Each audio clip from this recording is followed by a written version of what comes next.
So good morning students. In today's class of reaction mechanism, we will be discussing about carbon ions, free radicals, carbenes. Since we have completed carbocation कि आपके पास carbocation क्या होता है, कार्बोकेटायंस कैसे बनते हैं, carbocation की हाइब्रिडाइजेशन क्या है, उसका स्ट्रक्चर क्या है, उनमें स्टेबिलिटी के ऑर्डर क्या है, उनकी रिएक्टिविटी के ऑर्डर क्या है। तो उसमें ही एक चीज़ और आती है कि स्टेबिलिटी ऑफ बेंजाइलिक कार्बोकेटायन। इस पे एक बार क्वेश्चन पूछ लेते हैं, ये वाला जो कार्बोकेटायन है आपके पास, ये क्या है? Benzylic carbocation. ठीक है, कार्बोकेटायन में पॉजिटिव चार्ज होता है, ये बेंजाइलिक कार्बन है, इसके ऊपर पॉजिटिव चार्ज है, दैट इज बेंजाइलिक कार्बोकेटायन। अब इसके पास दो पॉसिबिलिटी हो सकती है, या तो इस पे इलेक्ट्रॉन डोनेटिंग ग्रुप लगा हुआ हो या फिर इस पे इलेक्ट्रॉन विड्रॉइंग ग्रुप लगा हुआ हो। तो हम वहाँ पे क्या कह रहे थे, कार्बोकेटायन में हम ये बोल रहे थे कि अगर मेरे पास 3 R ग्रुप लगे हुए हैं, 3 इलेक्ट्रॉन डोनेटिंग ग्रुप लगे हुए हैं, तो मतलब टर्शरी है, tertiary carbocation is more stable than secondary and then primary. Same चीज यहाँ पे होगी, अगर आपके पास इलेक्ट्रॉन डोनेटिंग ग्रुप है तो वो इस कार्बोकेटायन की स्टेबिलिटी को बढ़ाएगा। ठीक है, क्योंकि इसको इलेक्ट्रॉन्स देगी, और जो इलेक्ट्रॉन विड्रॉइंग ग्रुप है वो इसकी स्टेबिलिटी को डिक्रीज करेगा, दूसरा आता है कि विनाइलिक और फिनाइलिक कार्बोकेटायन जो होते हैं ये अपने आप में हाईली अनस्टेबल होते हैं। ठीक है, ये क्यों होते हैं?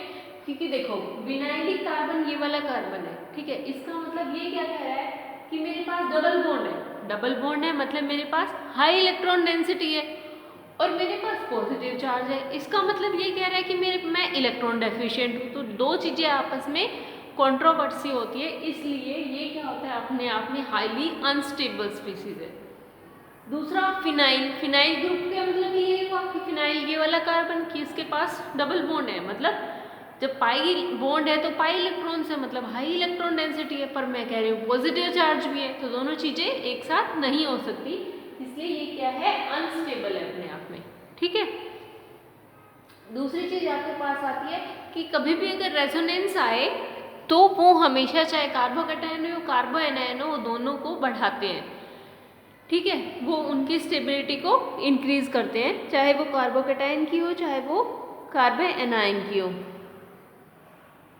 वो कैसे करते हैं कि जैसे अगर आपके पास इसको हटा के अगर आप देखते हो ट्राइफिनाइल ग्रुप का अगर मैं कोई कंपाउंड ले देती हूँ तो उसमें कैसा आएगा कि आपके पास इस कार्बन के ऊपर अगर 3 फिनाइल रिंग्स जुड़ी हुई है,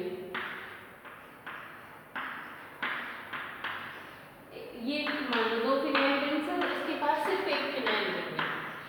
ठीक है, दोनों के पास नेगेटिव चार्ज है। पहले दोनों के कार्बोकेटायन की बात कर रहे थे तो पहले दोनों के पास पॉजिटिव चार्ज है, तो अब तो ये पॉजिटिव चार्ज सिर्फ इस कार्बन पे है। जब इसके पास 2 रिंग्स लग गई है, इसका मतलब ये रिंग के साथ अल्टरनेटिव डबल बॉन्ड में जा रहा है।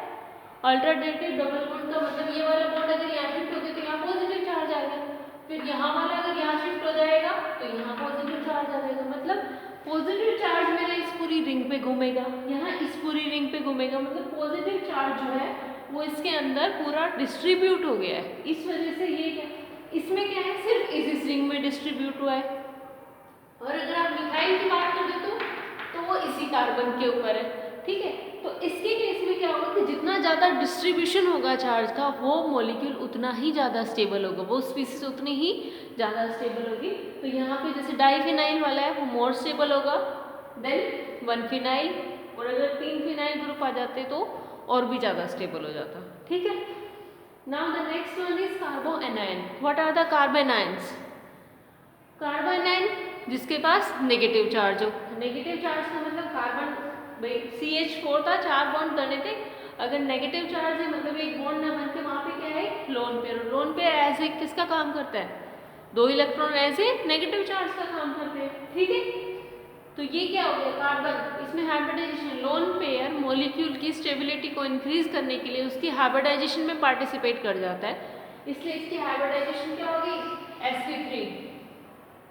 ठीक है, और इसकी शेप क्या होगी, sp3 की होनी तो चाहिए टेट्राहेड्रल, पर इसके पास लोन पेयर है तो वो क्या करेगा, तीनों बॉन्ड्स को आपस में यूं धकेल देगा, अपने ऊपर लोन पेयर बैठ जाएगा, तो जैसे मेरा अगर पहले ये था तो अब ऐसे हो गए, टेट्राहेड्रल में अगर ऐसे थे तो ऐसे हो गए, और ऊपर क्या आ गया लोन पेयर, तो एज ए पिरामिडल शेप है, पिरामिडल है तो आपके पास क्या होगा, इसमें बॉन्ड एंगल भी डिक्रीज हो जाएगा क्योंकि ऊपर लोन पेयर बैठा है, तो slightly less than 109 degree 28 minute, जो टेट्राहेड्रल में स्पेसिफिक बॉन्ड एंगल होता है 109 डिग्री 28 मिनट्स, उससे स्लाइटली लेसर हो जाएगा। ठीक है, नेक्स्ट आता है फॉर्मेशन ऑफ कार्बन आयन, कि कार्बन आयन की फॉर्मेशन आप कैसे कैसे कर सकते हो। सबसे पहला आता है डायरेक्ट डिसोसिएशन, कि अगर मॉलिक्यूल के पास हाइड्रोजन है या कोई भी लेस इलेक्ट्रोनेगेटिव ग्रुप जुड़ा हुआ है, लेस इलेक्ट्रोनेगेटिव, कार्बन से लेस इलेक्ट्रोनेगेटिव दो ही होते हैं, या तो मेटल या फिर हाइड्रोजन।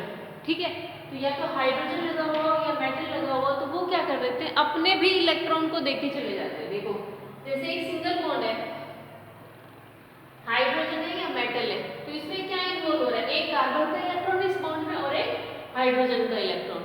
तो हाइड्रोजन क्या होता है, अपने आप में हमेशा पॉजिटिव चार्ज रखना चाहता है, मेटल भी अपने आप में हमेशा क्या रखना चाहता है, पॉजिटिव चार्ज, तो वो अपने इलेक्ट्रॉन्स कार्बन को दे जाते हैं, वो अपने इलेक्ट्रॉन्स कार्बन को देके H+ या M+ की फॉर्म में निकल जाते हैं, और यहाँ पे क्या बच जाता है, कार्बन के पास लोन पेयर, लोन पेयर का मतलब क्या हो गया, कार्बन के पास क्या हो गया, नेगेटिव चार्ज, इसी को बोलते हो आप कार्बन आयन। ये अपने आप देके नहीं निकलते, कुछ इनको इनहेंसिंग प्रॉपर्टी चाहिए होती है, क्योंकि भाई CH बॉन्ड ऐसा तो है नहीं कि हमेशा हाइड्रोजन निकला रहता है और कार्बन के पास नेगेटिव चार्ज रहता है, फिर तो CH बॉन्ड बनता ही नहीं, ऑर्गेनिक कंपाउंड्स होते ही नहीं, ऐसा नहीं है। कुछ ऐसी चीज़ चाहिए, हाइड्रोजन को भी तो ऐसा चाहिए कि मैं उसके पास चला जाऊँ जाके फटाफट, मैं पॉजिटिव चार्ज तो लेके जाऊँ पर वहाँ जाके स्टेबल हो जाऊँ। पॉजिटिव चार्ज को तो मैं स्टेबल लगता हूँ, अपने इलेक्ट्रॉन तो मैं इसको दे जाऊँ, पर मैं ऐसे फ्री तो नहीं घूम सकता ना, मेरे को भी कुछ तो ऐसा चाहिए जहाँ मेरे को स्ट्रॉन्ग बॉन्ड बनाने की जरूरत पड़े। तो वो जो स्ट्रॉन्ग बॉन्ड बनाने वाली चीज़ होती है वो होती है बेस। बेस के पास हमेशा या तो लोन पेयर होगा या फिर नेगेटिव चार्ज होगा। बेस आपके पास OH- भी हो सकता है, C2H5 4- भी हो सकते हैं, और भी बहुत सारे बेसिस हो सकते हैं, ईथर भी हो सकते हैं, मतलब जिनके पास लोन पेयर है या उनके पास। तो नेगेटिव चार्ज के पास H+ फटाफट आके क्या बना लेगा, इथेनॉल, यहाँ फटाफट आके क्या बना लेगा, वाटर। तो इस तरीके से ये क्या हो जाएगा, अपने आप में न्यूट्रल स्पीसीज में चला गया। ठीक है, तो अब H+, हाँ अगर मेरे को ऐसा मिल रहा है तो मैं वहाँ से निकल सकता हूँ। सेम चीज मेटल के साथ होती है। दूसरा होता है कि एक तो ये डायरेक्ट डिसोसिएशन, और दूसरा होता है by addition of nucleophile. Nucleophile को अगर आप कहीं पे ऐड करते हो तो भी आप कार्बन आयन की फॉर्मेशन कर सकते हो। न्यूक्लियोफाइल ऐड करने का मतलब क्या हो गया कि अगर एल्कीन या एल्काइन है, न्यूक्लियोफाइल के ऊपर क्या होता है Nu-, मतलब न्यूक्लियोफाइल पे नेगेटिव चार्ज है तो वो कहाँ पे अटैक करेगा, इलेक्ट्रॉन डेफिशिएंट कार्बन पे। डबल बॉन्ड है तो इलेक्ट्रॉन डेफिशिएंट बनाने के लिए मेरे को 5 बॉन्ड को इधर मूव करना पड़ेगा। जैसे इस कार्बन पे मूव करोगे, इस पे क्या आ गया, डेल्टा नेगेटिव, इस पे क्या आ गया, डेल्टा पॉजिटिव। न्यूक्लियोफाइल ने डेल्टा पॉजिटिव पे अटैक कर दिया, तो इस पे क्या आ गया, नेगेटिव चार्ज। यही आपका क्या हो गया, कार्बन आयन। ठीक है, तो ये तो है formation of carbanions, structure of carbanion, and then stability of carbanion. Carbanion की स्टेबिलिटी क्या होगी, reverse of carbocation. Carbanion की स्टेबिलिटी क्या होगी, रिवर्स ऑफ कार्बोकैटायन।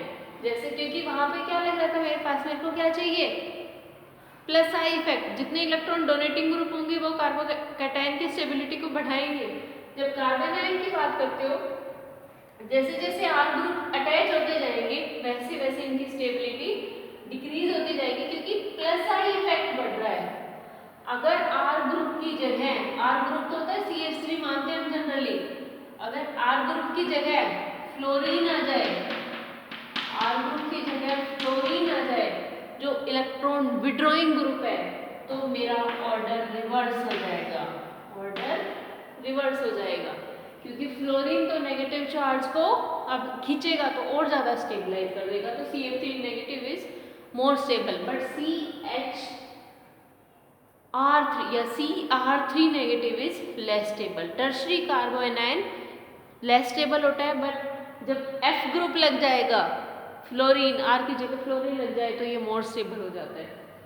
ये फिर रेजोनेंस वाली चीज, रेजोनेंस वाली चीज यही है कि अगर पॉजिटिव चार्ज की जगह नेगेटिव चार्जेस आ गए तो क्या होगा भाई, तो भी ये मोर स्टेबल होगा ये वाला। क्यों? कि इसमें नेगेटिव चार्ज पूरे पे स्प्रेड हो गया। जितना ज़्यादा नेगेटिव चार्ज पूरे पे स्प्रेड होता जाएगा उतना ही मेरी स्टेबिलिटी इंक्रीज करती जाएगी। ठीक है, अब आगे देखते हैं free radicals. Now the next one is free radicals. Free radicals क्या होते हैं आपके पास? Free radicals one unpaired electron species या वन ऑड इलेक्ट्रॉन स्पीसीज, इसको क्या बोलते हैं? ऑड इलेक्ट्रॉन स्पीसीज भी बोलते हैं।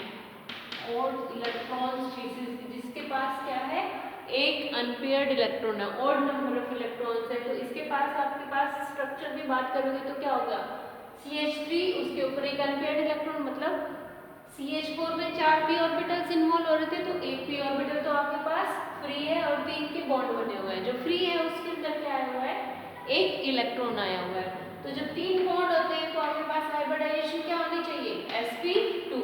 हाइब्रिडाइजेशन क्या है, sp2, क्योंकि इसमें जो 1 इलेक्ट्रॉन वाला अनपेयर्ड इलेक्ट्रॉन है ये ऑड इलेक्ट्रॉन बहुत ही रेयरली पार्टिसिपेट करता है उसमें हाइब्रिडाइजेशन में, जनरली पार्टिसिपेट नहीं करता है। ये जब करता है पार्टिसिपेट जब मेरा मॉलिक्यूल हाईली अनस्टेबल हो और उसके पार्टिसिपेट करने से हाइब्रिडाइजेशन में और इलेक्ट्रॉन के पार्टिसिपेट करने से मॉलिक्यूल में स्टेबिलिटी आ रही हो, जबकि यहाँ पे ऐसा कुछ नहीं आता है तो ये हाइब्रिडाइजेशन में पार्टिसिपेट नहीं करता। तो क्या हुआ आपके पास, देखने में तो इसका स्ट्रक्चर क्या है, प्लेनर है। ठीक है, बॉन्ड एंगल कितना होना चाहिए sp2 का, 120 होना चाहिए, बट ये थोड़ा सा कम हो जाता है क्योंकि जो वो एक इलेक्ट्रॉन है वो भी थोड़ा सा तो रिपल्शन शो करेगा, ये अपने आप में स्पेस ऑक्यूपाई करेगा तो ये थोड़े से कॉन्ट्रैक्ट हो जाते हैं। अप्रोक्सीमेटली 120 डिग्री एंगल होता है। ठीक है, अब बात आती है इनकी स्टेबिलिटी की, तो वही चीज है टर्शियरी, सेकेंडरी, प्राइमरी और फिर methyl. Tertiary, secondary, primary, methyl क्यों? क्योंकि एम्प्टी p ऑर्बिटल है, वही क्या देखूंगी, सेम अल्फा हाइड्रोजन जो कार्बोकैटायन में देख रहे थे कि जितने ज्यादा अल्फा हाइड्रोजन होंगे वो इस एम्प्टी p ऑर्बिटल के साथ उतने ही शेयरिंग करने के, उतने ही सिग्मा बॉन्ड बनाएंगे। जितने नंबर ऑफ अल्फा हाइड्रोजन ज्यादा होते जाएंगे, यहाँ पे 9 अल्फा हाइड्रोजन है, यहाँ 6 है या 3 है या 0, जितने ज्यादा अल्फा हाइड्रोजन होते जाएंगे उतना ही मेरा मॉलिक्यूल की क्या होती जाएगी, स्टेबिलिटी इंक्रीज होती जाएगी। दूसरा रेजोनेंस वाली चीज आएगी कि बेंजाइलिक अगर फ्री रेडिकल है तो वो अप्रोक्सीमेटली बेंजाइलिक और बेंजाइलिक और एलाइलिक का दोनों का अप्रोक्सीमेटली सेम होगा। रेजोनेंस जिसमें जितना ज़्यादा होता जाएगा फ्री रेडिकल की स्टेबिलिटी उतनी ही बढ़ती जाएगी, और विनाइल और फिनाइल रेडिकल फिर सबसे लेस हो जाएंगे क्योंकि वो डबल बात कह रहे हैं। मेरे पास एक इलेक्ट्रॉन है मतलब एक की कमी है और डबल बॉन्ड है। विनाइल क्या कहेगा, मेरे पास डबल बॉन्ड है, हाई इलेक्ट्रॉन डेंसिटी है, एक इलेक्ट्रॉन है मतलब एक की कमी है, तो कंट्रोवर्सी है तो वो लेस स्टेबल। नेक्स्ट आता है आपके पास कार्बीन्स, कि कार्बीन्स जो होते हैं आपके पास ये क्या होते हैं, कार्बीन्स होता है CH2 के ऊपर 2 इलेक्ट्रॉन्स, मतलब ये अपने आप में एक हाईली रिएक्टिव स्पीसीज है। ये अपने आप में क्या है, हाईली रिएक्टिव स्पीसीज है जिसका लाइफ स्पैन जो है वो बहुत ही शॉर्ट होता है। लाइफ स्पैन जो होता है वो बहुत ही शॉर्ट होता है।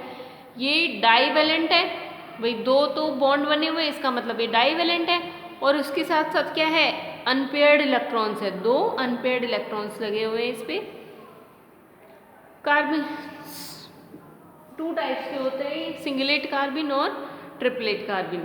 सबसे पहले देखो सिंगलेट कार्बिन में क्या होता है, आपके पास जो 2 इलेक्ट्रॉन्स होते हैं, ये दोनों इलेक्ट्रॉन जो है ये एक ही ऑर्बिटल के अंदर पेयरिंग करके रखते हैं। एक ही ऑर्बिटल में क्या करके रखते हैं, पेयरिंग करके रखते हैं।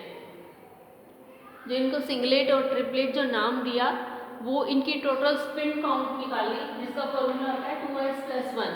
ठीक है, s इसमें टोटल नंबर ऑफ स्पिन आता है, तो इसकी कितनी है +12 और उल्टे वाले की कितनी होती है -12, तो टोटल स्पिन कितनी हो गई 0। तो 2s+1 2 × 0 + 1 मतलब टोटल कितना आया 1, इसलिए इसको बोला सिंगलेट।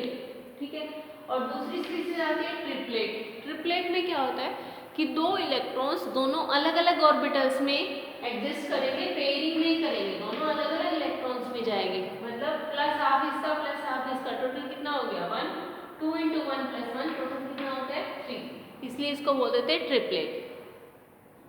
तो सिंगलेट में क्या है, आपके पास दोनों पेयर्ड रहते हैं, मतलब वो क्या है, डायमैग्नेटिक इन नेचर है। ट्रिपलेट जो होता है उसमें अनपेयर्ड रहते हैं दोनों, मतलब वो क्या है, पैरामैग्नेटिक इन नेचर है। ट्रिपलेट वाले में क्या होता है कि आपके पास दो ऑर्बिटल है, दोनों इलेक्ट्रॉन एक एक में बैठे हुए हैं, तो वो आराम से स्टेबल स्पीसीज है। ट्रिपलेट वाली सिंगलेट के कंपैरिजन में वो है, स्टेबल है। क्यों? क्योंकि सिंगलेट में क्या है, एक ऑर्बिटल तो खाली है और दूसरे के अंदर दो बैठे हैं, उनके अंदर कंपैरेटिवली इसके कंपैरिजन में तो रिपल्शन ज़्यादा होगा ही होगा। इलेक्ट्रॉनिक रिपल्शन, दो इलेक्ट्रॉन एक में, यहाँ पे एक में है, तो इसलिए ये क्या होता है, लेस स्टेबल, ये क्या होती है, मोर स्टेबल। इसकी स्ट्रक्चर की बात करते हो तो इसमें क्या आएगा, एम्प्टी पी ऑर्बिटल, तो एक हाइड्रोजन का हो गया, दूसरे हाइड्रोजन के एम्प्टी में क्या बैठा है, लोन पेयर, दो अनपेयर्ड इलेक्ट्रॉन। इसमें क्या है, दो अलग अलग में होंगे, तो अलग अलग में है इसलिए इसमें क्या है, हाइब्रिडाइजेशन एक बॉन्ड, दो बॉन्ड की हाइब्रिडाइजेशन sp, और इसमें क्या है, दो बॉन्ड प्लस एक लोन पेयर, तो तीन की हाइब्रिडाइजेशन sp2। ठीक है, फिर बात आती है इसकी फॉर्मेशन की, कि इनकी फॉर्मेशन कैसे हो सकती है। इनकी फॉर्मेशन आपके पास हो सकती है, जैसे नाइट्रेट एक कंपाउंड होता है, मान लो CH2N2, CH3N2 को जैसा मान लो, CH2N2 ही होता है, ये CH2N2 होता है ना, CH2N ट्रिपल बॉन्ड N ही होता है, ये स्पीसीज है आपके पास CH2N2, तो नाइट्रोजन की वैलेंस से 3 होनी चाहिए, इसके पास 9 चाहिए, ऐसा होता है। ठीक है, तो अब आपके पास क्या होता है कि CH2N2 क्या होता है, अपने आप में हीट और लाइट की प्रेजेंस में डिकम्पोज हो जाते हैं। क्यों डिकम्पोज होगा, देखो जब ये अपने इलेक्ट्रॉन्स इधर दे देगा तो इसके पास क्या आ जाएगा, CH2 के पास ही बच गया लोन पे, और इसके पास क्या आ गया, N ट्रिपल बॉन्ड N, जो कि होती है N2 गैस। ये अपने आप में क्या है, एक हाईली स्टेबल स्पीसीज है। N ट्रिपल बॉन्ड N अपने आप में क्या है, हाईली स्टेबल है, क्योंकि जैसे ही N2 गैस बनी वो इवेपोरेट हो गई। तो ऐसे केसेस जिनके अंदर ये नहीं देखो, तो आप CH2N2 डायरेक्ट मान लो नाइट्रीन के केस में, नाइट्रीन के केस में आपके पास क्या हो जाता है, हीट और लाइट की प्रेजेंस में वो फिर ये बना देते हैं कार्बन। दूसरा कीटीन होता है CH2 double bond C double bond O, ये भी क्या करते हैं, लाइट और हीट की प्रेजेंस में डिकम्पोज होके क्या बना देते हैं आपके पास, कीटीन, ये कह रहे हैं कार्बन, प्लस क्या निकल जाएगा, C triple bond O, C triple bond O ऐसे निकला। देखो अगर देखना चाहो तो पहले जो तुम्हें आता है, ये डबल बॉन्ड है, ठीक है, इसने अपने दो इलेक्ट्रॉन्स इसने ले लिए और दो इलेक्ट्रॉन्स इसके पास चले गए, ये क्या होगा, ये इधर चला जाए, इधर चला जाए, क्या होगा, ट्रिपल बॉन्ड आ गया, इसके पास क्या रह गया, दो अनपेयर्ड इलेक्ट्रॉन्स। ऐसे ही अगर आप कोई भी पेरोक्साइड डाल देते हो तो एल्कीन जो होता है वो पेरोक्साइड की प्रेजेंस में भी आपके आप में क्या हो जाते हैं, जैसे आपके पास राइमर टाइमर वाली रिएक्शन है, उसके अंदर भी कार्बीन बनता है CCl2, क्लोरोफॉर्म का कार्बीन बन जाता है CCl2, और वहाँ से HCl गैस रिलीज हो जाती है। ठीक है, तो इस तरीके से ये चलता रहता है। तो ये हो गया कार्बीन की स्टेबिलिटी में बता दिया। ट्रिपलेट की स्टेबिलिटी जो है वो सिंगलेट से हायर होगी। पैरामैग्नेटिक नेचर बता दिया इनका। जनरली आपके पास जितने भी इंटरमीडिएट्स थे वो तो यही थे। अब इसके बाद नेचर ऑफ रिएक्शन इलेक्ट्रोफिलिक है, सब्स्टिट्यूशन है, एडिशन है, वो नेक्स्ट क्लास में करेंगे। Okay, thank you.